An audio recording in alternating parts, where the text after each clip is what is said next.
c'est toujours de la liberté, la moto, mais bon, c'est quand même de la liberté, comme tout le reste de la société, avec plein de libertés individuelles qu'on foutu le camp.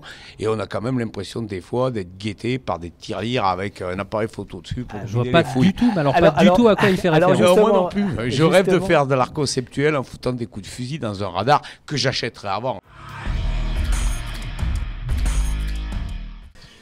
Vraisemblablement, enfin, l'époque est différente. C'est vrai que les années 50, quand apparaît l'équipée sauvage, c'est un moment de rupture, c'est l'après-guerre. Donc il y a toute une jeunesse qui regarde l'ancien monde, le monde des parents d'avant-guerre. Et la moto va symboliser effectivement ce mouvement de liberté. Après Kerouac et après l'époque de la Beat Generation arrivent les hippies. Et les hippies, c'est le voyage, c'est l'idée de Kerouac. C'est la route, c'est la vie. Là aussi, c'est un moment de rupture. Le livre s'achève sur cette idée de custom culture, qui n'est pas exactement un moment de rupture, mais qui est un moment de transition, une façon de voir ce qu'on appelle aujourd'hui, de façon un peu kitsch et désuète, la mobilité.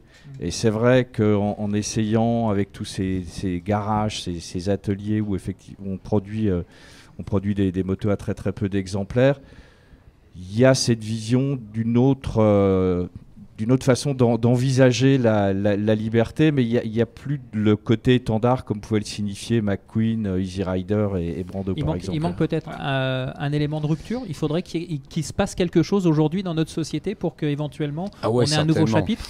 Oui, on n'est plus dans le temps de la révolte et de la contestation. Je pense que le retour au vintage, c'est pour se souvenir qu'effectivement, à cette époque-là, il y avait la possibilité, on évoquait avec mon camarade nos 16 ans, où moi je me souviens très bien avoir roulé communément sans casque, il n'y avait pas de limitation de vitesse.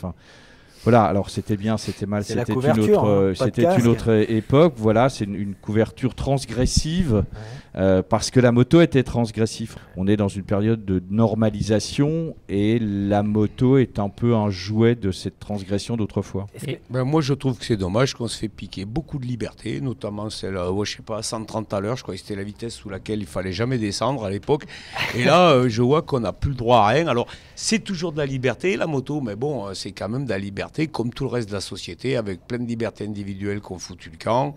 Et on a quand même l'impression, des fois, d'être guetté par des tirelires avec un appareil photo dessus. Pour je vois pas du tout, mais pas du tout à quoi il fait référence. Moi non plus. Je rêve de faire de l'art conceptuel en foutant des coups de fusil dans un radar que j'achèterais avant.